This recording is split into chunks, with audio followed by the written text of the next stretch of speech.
A paz do Senhor Jesus, tudo bem? Hoje nós vamos iniciar o segundo trimestre de 2024 e a nossa primeira lição é: quem é Deus? Parece ser uma pergunta às vezes fácil, mas depois a gente para pensar, é um pouco difícil de explicar Deus, apesar de nós conhecermos o Senhor. É impossível nós explicarmos quem é Deus na íntegra, na sua totalidade. Por quê? Porque nós somos pecadores. Por conta do pecado, nós nos afastamos do Senhor. A nossa mente é muito limitada. O nosso Deus, ele é profundo, né? O nosso Deus é poderoso, ele é grande. Então fica um pouco difícil às vezes a gente explicar na íntegra. Mas o nosso Deus, apesar de toda essa grandeza dele, apesar de todo o poderio dele, soberania dele, ele quer se revelar a nós. Nós somos a primícia da criação do Senhor e ele quer se revelar ao homem, para que a gente possa conhecê-lo cada vez mais. E o nosso Deus, ele é uma fonte inesgotável. Quanto mais você conhece, mais tem coisas para você conhecer.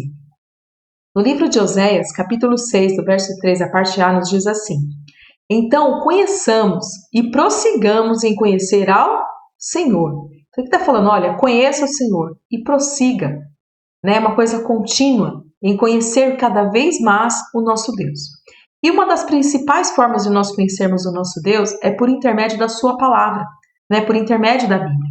Logo nos primeiros capítulos, ali no primeiro capítulo, a gente já vê o quê? O Senhor criando todas as coisas. E aí a gente começa a notar o que é a existência do nosso Deus e o poder que ele tem. Lá em Romanos, capítulo 1, verso 20, diz assim: por meio de tudo que ele fez desde a criação do mundo, podem perceber claramente seus atributos invisíveis, seu poder eterno e a sua natureza divina. Portanto, não tem desculpa alguma, né? Então, a gente vê aqui a prova do nosso Deus, que ele existe, ele é o criador de todas as coisas. Deus, ele é real. Né? Nosso Deus, ele não é fruto da imaginação, ele não é um super-herói, ele não foi criado, né? Olha, o fruto da necessidade do homem de ter um legislador moral, de colocar medo das pessoas. Não, o nosso Deus não é isso. Ele é Deus e ele é real. Vale destacar o quê? Que a Bíblia, ela não se preocupa em nenhum momento em provar a existência de Deus. Até porque a Bíblia é a palavra de Deus. A gente já estudou em aulas aí passadas do quê? Que o Senhor é que inspirou os homens a escreverem a sua palavra, né? Então, ela não tem nenhuma intenção de provar a existência de Deus, porque Deus existe e é real e pronto, né? E a gente consegue também entender que o nosso Deus é real por intermédio das nossas experiências. Conforme a gente vai conhecendo o Senhor, a gente vai tendo que experiência.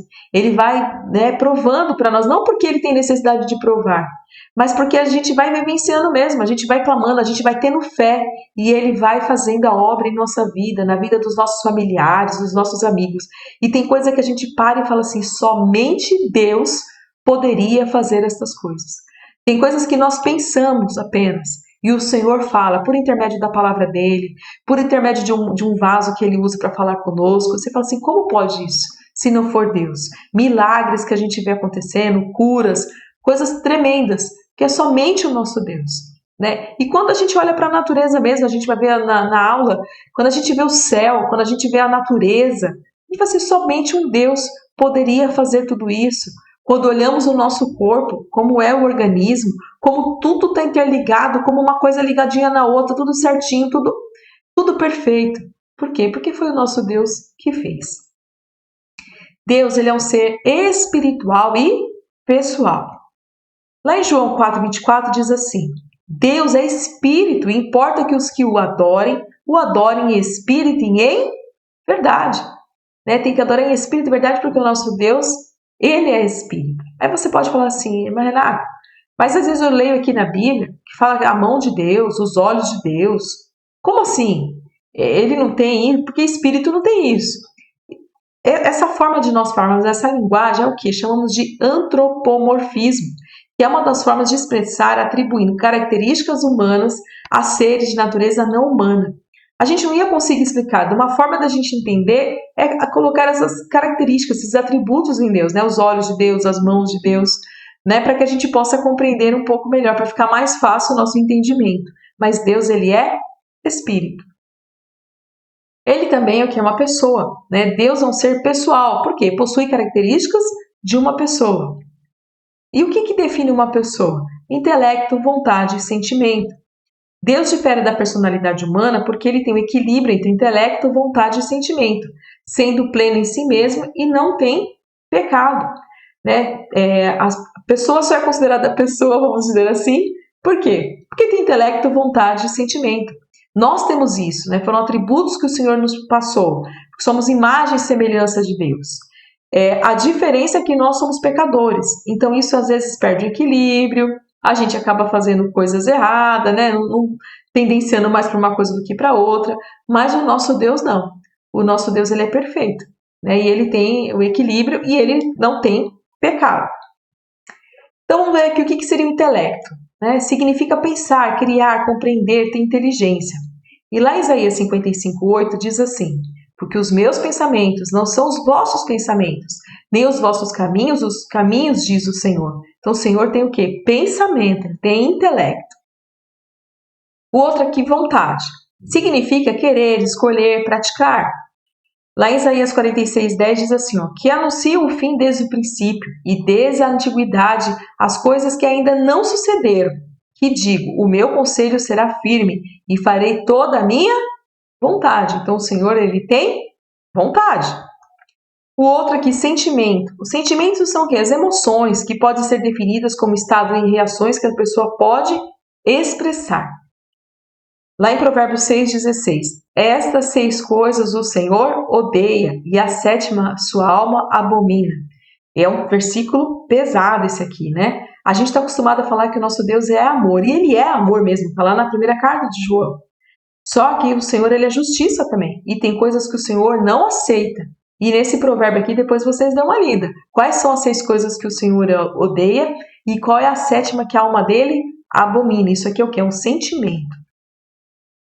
Deus ele é transcendente e ele é imanente. Vamos lá. Deus é o quê? Você pode falar assim, imanente, transcendente, o que significa isso? Vamos ver o que significa cada um. Transcendente significa aquilo que é superior, é sublime, excede os limites, ele não está preso. O que é imanente? Significa que está presente, está próximo, faz parte. Aí você fala assim, transcendente é aquilo que está, assim, é sublime, ele excede, ele não está preso a lugar nenhum. E o imanente é que está perto, que está presente. Ele fala assim, não é meio contraditório? Não. Porque, olha, o nosso Deus ele é transcendente porque está acima da criação. Ele não é limitado nem pelo espaço e nem pelo tempo. Porém, é um Deus que está próximo da sua criação. O Senhor criou as coisas, nos criou, né, imagem e semelhança dele, e ele não nos deixou largado no mundo, mesmo depois de pecar. Do pecado, né, de Adão e Eva ter pecado, ele não largou. O Senhor sempre está ali, sempre dando chance, enviou o Filho dele, Jesus, para morrer por nós. Por quê? Porque ele se importa conosco. Então é um Deus que está próximo. Relação de Deus com a criação. Deus criou o universo e a natureza com o propósito de que seu nome fosse glorificado. Com o homem, a principal de suas criaturas, estabeleceu um relacionamento de amor.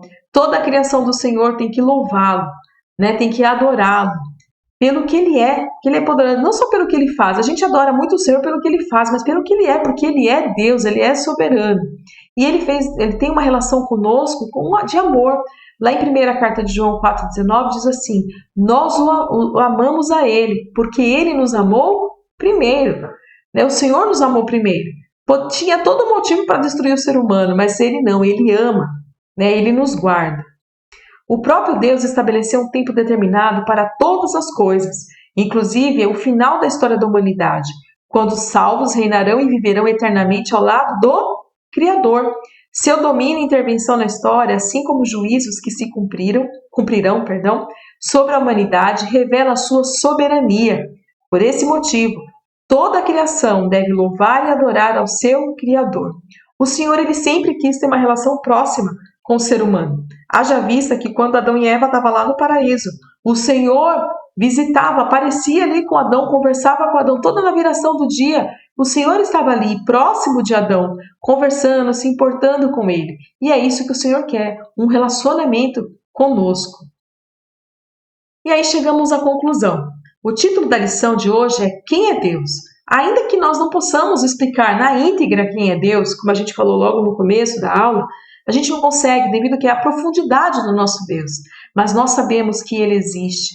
que Ele é um Deus de amor, né? E não apenas porque está escrito na palavra, mas porque nós sentimos o cuidado dele. Né? Todo cristão sabe que o Senhor cuida, que o Senhor está ali direto com ele. E nós devemos ter fé e crer que ele existe. Porque olha só o que está escrito lá em Hebreus, capítulo 11, verso 6. Ora, sem fé é impossível agradar-lhe, porque é necessário que aquele que se aproxima de Deus creia que ele existe e que é galardoador dos que o buscam. Então, para agradar o Senhor, a gente precisa se aproximar dele, crendo que ele existe, crendo que ele é real, que é um Deus soberano, que tem todo o poder, ele é onisciente, onipresente, onipotente, e ele se importa conosco. E somos pecadores, mas se nós reconhecermos o sacrifício de Jesus, o Filho de Deus, nós seremos salvos e vamos viver com ele para sempre. Aí nós vamos conhecer o nosso Deus, face a face. Veremos ele face a face, poderemos estar juntinho dele. E aí vamos entender cada vez mais do Senhor. Amém? Terminamos a nossa aula por aqui. Que Deus nos abençoe.